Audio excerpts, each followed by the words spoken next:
aí, pessoal, beleza? Tudo bem? Tudo jóia com vocês? Voltamos aí para mais uma aula nossa aí do nosso CHC, aula pedido, né?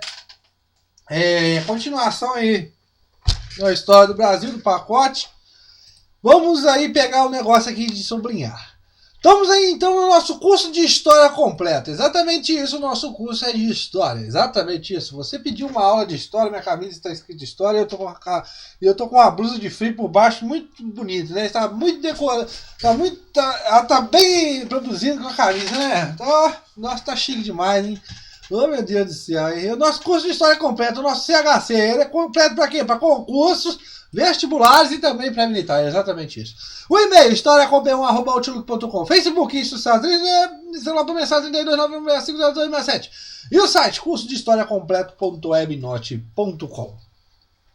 Então vamos continuar aí falando o quê? Conteúdo. Qual que eu vou falar? O tema? História do Brasil 24. Exatamente isso, História do Brasil 24. E o tema? Período regencial. O período regencial, pessoal, vai de quando? De quando? 1831 a 1840. 9 anos aí de período regencial. Primeira coisa, o período regencial começa quando? A abdicação de Dom Pedro I. Nós já falamos isso na nossa última aula. E termina quando? Termina no chamado golpe da maioridade. Ou seja, eles antecipam a maioridade de Dom Pedro II para ele se tornar o rei, o imperador e tudo mais, o bambambam. Mas lembrando, a chamada regência, pessoal, ela não era uma coisa ilegal. Primeira coisa, vamos perguntar na sua prova que a regência era uma coisa ilegal, que era uma coisa inconstitucional que eles puseram lá da noite pro dia. Não. A regência fazia parte, era um dos critérios da Constituição de 1824. Ou seja, a regência estava instituída lá por causa de vacância do trono e outras coisas mais. O que acontece nesse caso? O imperador pica a mula para Portugal e quem fica no poder? Seu filho de 5 anos, o Pedrinho, né? Não, o Pedrinho não vai ficar no trono nesse caso de 5 anos. Então, é formada uma regência. Tranquilo, pessoal? Então, de 1831 a 1840, nós temos o chamado período regencial no Brasil. Tranquilo? Outra coisa que nós temos que observar aqui. Pessoal, esse período é muito importante e muito importante ainda para a sua prova. Por que, professor, que você está falando isso? Eu estou falando isso por causa de uma coisa. Pessoal, olhando geograficamente o nosso país tem dimensões continentais, né? É um país grande, né? É um país que você de andar para um lado para o outro, você gasta dias, né? Você precisa de um pedaço, um pulo para o outro, na ponta da outra, é dias. Então é um país continental. Ou seja, você tem, nesse caso aí, 10 diferentes e outras coisas mais. Mas, o que vai observar dentro desse período de 9 anos será o quê? Que o Brasil esteve a um passo de se transformar em um monte de outras repúblicas. Ou seja, se transformar em um monte de outros estados, em um monte de outros países. O Brasil teve a um passo, né? De você ter formado países ao norte, ao sul e tudo mais. Isso foi muito importante, porque estava em jogo a unidade territorial do Brasil.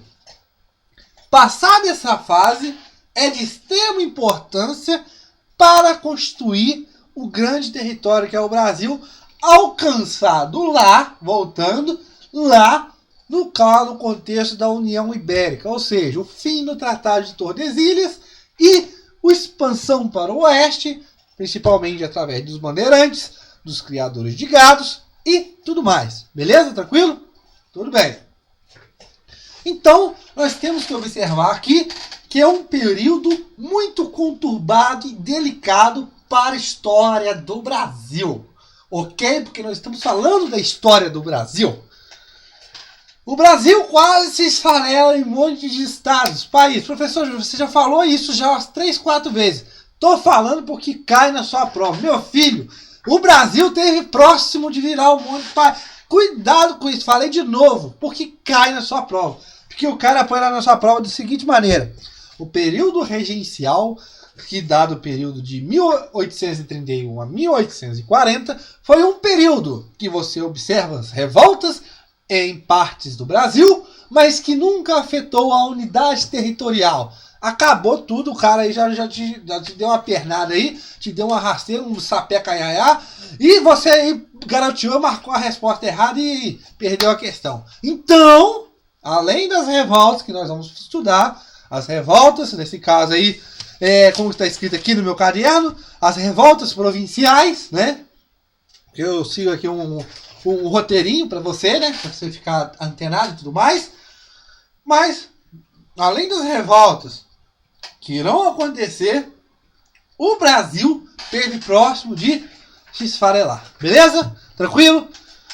Bom, por quê, professor? Calma, nós vamos explicar isso. Calma, você é um cara ansioso. Você tem que parar com essa ansiosidade sua. Eu percebo uma coisa nisso em você. Calma, deixa eu falar. Aí você vai anotando, tá bom? A pergunta você pode fazer. Professor, não posso fazer pergunta, não. Eu não posso saber, não posso questionar. Pode sim, óbvio, nós precisamos de pessoas questionadoras, pessoas críticas. Mas, primeiramente, deixa eu te explicar. Depois você vem com as suas perguntas e tudo mais, beleza? O e-mail tá aí, historiacom1@outlook.com, beleza? Tossi aqui primeiro, porque eu tô um pouco gripado, tô melhorando agora. Muito obrigado aí pelos melhores aí que você mandou pra mim. Obrigado, tá? Então tá. Ok. O que se discutia nesse caso, então, nesse período de 9 anos? Se discutia o quê? Se o governo iria ficar na centralização, né? Aquela coisa centralizada, tudo na mão passava pela mão do governo central e tudo mais, ou então haveria a descentralização do governo. Haveria a descentralização do governo. Ou se discutia também se dava autonomia para as províncias ou não. Não vamos dar autonomia para as províncias. Vamos deixar as províncias do jeito que está. Nós, governo central, mandamos nelas. E nós que vamos editar as regras por elas. Elas não faz nada, elas só tem que acatar nossas ordens. Então, a discussão nessa época, se há centralização, se continua a centralização que vinha lá, o Dom Pedro I, ou se descentralizar, se dava autonomia para as províncias e tudo mais. É óbvio que a parte da descentralização e da autonomia para províncias vai pesar muito nessas questões aqui. Tranquilo? Porque nós estamos vindo de um período de muito autoritarismo, de muita repressão e de uma centralização muito grande na figura do imperador. Beleza? Tranquilo? Já? Então tá bom. Então vamos continuar. Ok. O Pedrinho aí com 5 anos não podia pegar o trono depois que o pai dele picou a mula para Portugal, né? Teve que ir embora para Portugal. Abdicou do trono. Você tem criado aí, acha primeira, a regência trina provisória, né? Você fica 3 carinhas lá e tudo mais, provisoriamente. Depois convocaram uma regência permanente, né? Trina permanente. E os caras ficaram lá. Ah, professor, eu não sabia que da Regina Una teve uma regina permanente e uma regina provisória. Sim, teve sim, beleza? Mas não vamos entrar em muito detalhe aqui não. Isso aí é título de curiosidade. Mas, quais que eram os projetos que estavam em pauta nessa época, pessoal? Os projetos defendidos. Nós tínhamos uma ala que era o centralismo, né? Os centralistas, né? Aonde este pessoal queria um poder político centralizado no Sudeste, né? Na região Sudeste. E o outro, um pessoal que eram os federalistas, ou seja, aquelas pessoas que querem a descentralização entre as províncias. Pessoal, nós temos que observar uma coisa aqui. As revoltas provinciais que vão ocorrer neste período, temos que observar uma coisa. Por que a revolta aconteceu em determinadas partes e em outras não? Percebemos uma coisa. As revoltas só acontecem aonde a elite local está fraca. Aonde a elite continuou coesa, continuou firme, continuou compacta, as revoltas não aconteceram. Foram reprimidas. Mas onde essa elite que estava no poder estava fraquinha, estava capegando, estava moleta, estava mais para lá do que para cá, o que acontece? As revoltas. Tranquilos? Então é o fato de acontecer fora da região sudeste a maioria das revoltas que nós vamos falar aqui futuramente. Beleza? Tranquilo? Tudo bem? Tudo jóia? Continuando. E nós temos também um outro pessoal que eram chamados restauradores, né? Esses restauradores eram um pessoal muito ligado aí à parte aí da burocracia, com muitos portugueses e tudo mais, ligado à corte, ao imperador, que tinha ainda a vontade, ainda sonhava na volta do imperador. Mas tudo fica tristinho, porque o imperador bate as botas, vai para a cidade de pé junto. Então esse pessoal aí não vai criar muita fogo de palha. Mas esse pessoal, os centralistas e os federalistas, sim, essas ideias vão ser muito divulgadas. O que vai acontecer? Pessoal, dentro do período regencial, antes de entrarmos na parte importante, e essa aqui também é importante, mas a outra parte é mais importante ainda, temos que falar uma coisa. Em 1831, você tem a criação da chamada Guarda Nacional. Acaba com as milícias locais e cria uma Guarda Nacional, onde você observava que essa criação dessa Guarda Nacional, eles tinham que proteger a boa ordem interna, né? Resolver os conflitos e tudo mais, aquelas coisas mais. Mas quem fazia parte dessa Guarda Nacional? Era uma Guarda Nacional que era obrigatória pelos cidadãos. Pessoal, lembrando, a Guarda Nacional é muito influenciada pela Guarda Nacional Francesa. O que eu quero dizer com isso? Cidadãos. Era qualquer pessoa que poderia participar da Guarda? Não, não. Cidadãos é aqueles que eram passivos e ativos. O que é isso, professor? Ou seja, é aqueles que poderiam votar e ser votados. Tranquilo? Ou seja, votar é você ser ativo. E ser votado, você ser passivo. Tranquilo, pessoal? Beleza? Tudo bem? Tudo jóia. E mais ainda, pessoal, a Guarda Nacional era uma coisa meio precária. Porque o fardamento e o equipamento tinha que ser do cara, né? O cara que tinha que arcar com tudo. E o objetivo dela era manter a boa ordem interna dentro do país. Tranquilo? Beleza? Continuando, acabar com as milícias. Agora, nós entramos na parte importante. Importante mais ainda que a Guarda Nacional. Por quê? Vai haver um ato, pessoal, tanto de uma parte como do outro, eles vão chegar a um consenso, vão chegar a uma forma de conciliar tanto as ideias de um contra as ideias do outro. Ou seja, é acordado uma reforma na Constituição de 1824. Voltou. Então, é acordado, é celebrado, é discutido ali e entendido entre ambas as partes uma reforma na Constituição de 1824. Essa reforma é o chamado Ato Adicional de 6/8/1834. O que dizia esse ato adicional, pessoal? Muito importante. Porque era uma forma, esse ato adicional, pessoal, muitos historiadores falam que foi um fato, né? Foi um motivo de conciliar tanto os interesses de uma parte contra de outra parte, beleza? O que aconteceu dentro dessa forma de conciliamento entre as ambas partes no ato adicional? Você observa o quê? Medidas que cria a tal das assembleias provinciais. O que seriam as tais assembleias provinciais? Seriam que essas províncias poderiam legislar por causas próprias sobre a repartição das rendas entre as províncias e o governo central. Ou seja, agora as províncias poderiam fixar taxas nas suas localidades e tudo mais, para recolher tributos, para recolher dinheiro, para ter as suas rendas, os seus recursos próprios. Pessoal, mas lembrando, É um acordo, é uma legislação de repartição de renda entre províncias e o governo central. Desde que essa repartição, desde que esses impostos cobrados não fira os interesses do governo central, tá beleza. Ao ponto que isso ocorre, você vai ter a mão do governo central, beleza? Mas, o que esse caso que você observa? As províncias poderiam ter agora os seus recursos próprios, tranquilo? Antes não tinha, beleza? O tal do poder moderador, por causa do período regencial e o ato adicional, né, essa reforma à Constituição, o poder moderador não pode mais ser usado nesse tempo da regência, beleza?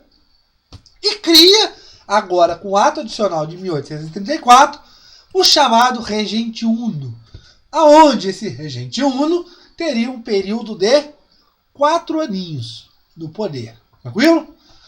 E cria também o ato adicional, outra coisa, o município neutro do trono, né, aí da coroa e tudo mais. O Rio de Janeiro, capital, Niterói. Ou seja, a cidade do Rio de Janeiro ficaria independente da província do Rio de Janeiro. E onde você tem aí a chamada capital, que seria Niterói. Beleza? Ótimo. Pessoal, o ato adicional, como falei, é uma conciliação entre as duas partes.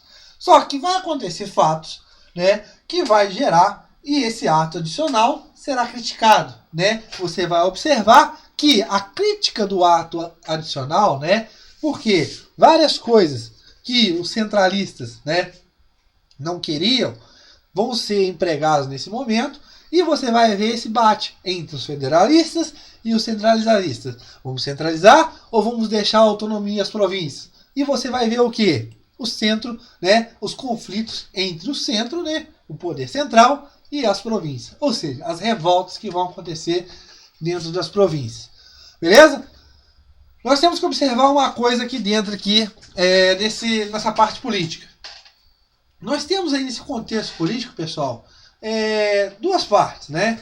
Os chamados moderados, né? Os moderados aqui, nós temos que observar que são proprietários rurais, né? São interesses latifundiários, interesses escravistas, né? Uma pequena burguesia e tudo mais, políticos, militares e tudo mais.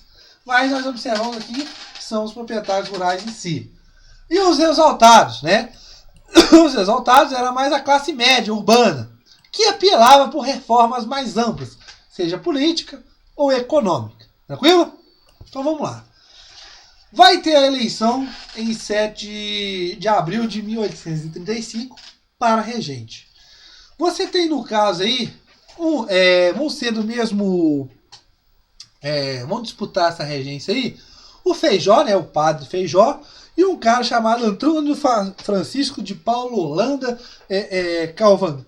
Calvanti, o nome dele é uma coisa grande demais. Mas vai ficar entre essa disputa entre Antônio Francisco e o Feijó, o padre Feijó. Mas ambos eram dessa ala de moderado. Feijó ganha com um percentual não muito significativo diferente, beleza? E o que acontece? Você tem as eleições e Feijó ganha. Só que Feijó, pessoal, ele assume o poder já dentro de um contexto de crise. Ou seja, revoltas, e começa já a ver aí as notícias da revolta da cabanagem, da farroupilha, dos escravos de bares. E, mais ainda, ele toma medidas que vai contrariar até mesmo os moderados que ele pertencia. Ele vai sofrer oposição dentro do partido dele mesmo, vamos dizer aqui nesse caso. Então ele entra já num contexto de crise. E o que vai acontecer? Feijó, tentando melhorar, tentando reverter esse quadro político desfavorável para o seu lado, ele vai criar o tal do Partido Progressista, né? O denominado Partido Progressista, que futuramente será chamado de Liberal. E contra ele, óbvio, vai crescer quem? Os regressistas, né? É aqueles que querem um retorno antes do ato adicional. Tudo aquilo que era de forma centralizada e tudo mais Antes do ato adicional, você tem o regressistas. E futuramente será o Partido Conservador. Vão adotar medidas mais conservadoras aos seus interesses e privilégios. Tranquilo? Beleza. Feijó nessa crise e tudo mais, ele dificulta mais ainda as coisas quando ele fala sobre o contexto da escravidão. Ele pede ainda o fim do tráfico negreiro. Ele manda uma comissão para Londres para discutir esse caso. E pessoal, esse pessoal, né, que era nesse caso aí conservador, proprietários rurais, latifundiários, escravistas, mexendo com o interesse, pessoal, de novo, mexendo com os interesses deste pessoal, escravidão nessa época era uma coisa muito delicada. Claro, nós vamos observar aí, como já falamos anteriormente, em 45, aquelas coisas do bioárido, mas em contexto, essa escravidão é uma coisa muito delicada para ser discutida. E o que vai acontecer? Os moderados, os conservadores vão ficar mais conservadores ainda e vão aumentar mais ainda a oposição, principalmente dentro da Câmara, e o apoio fora e externo e tudo mais. O que vai acontecer? Feijó não vai aguentar isso tudo e vai dar o quê? A renúncia. Ele vai renunciar no dia 19 de setembro de 1837. Vamos parar por aqui. Professor, o que vai acontecer depois disso? Nós iremos ver na nossa próxima aula. Mas, essa primeira aula, pessoal, eu poderia ter posto aí período regencial, parte 1, mas esqueci. Mas, essa primeira parte, vocês têm que entender uma coisa. Que o contexto em que o Brasil se dá nessa época, esses 9 anos, é um contexto muito delicado. Ou seja, você tem revoltas e isso é uma coisa muito delicada, muito perigosa, porque leva quase o Brasil a se transformar em um monte de estados, paizinhos, né? Então você tem essas ideias do centralismo e outras ideias do federalismo. Tranquilo, pessoal? Na nossa próxima aula, continuamos aí. Nós vamos falar um pouco dessas revoltas aí que eu falei, que Feijó entra como regente e ele já entra num contexto conturbado, um contexto de crise, uma crise dentro do partido dele, porque ele se opõe muito às ideias do pessoal e principalmente por causa das crises entre essa coisa de centralizar ou dar autonomia. Conflitos entre o governo central e o governo periférico, aí, no caso aí das províncias. Tranquilo? Na próxima aula voltamos aí com período regencial, parte 2.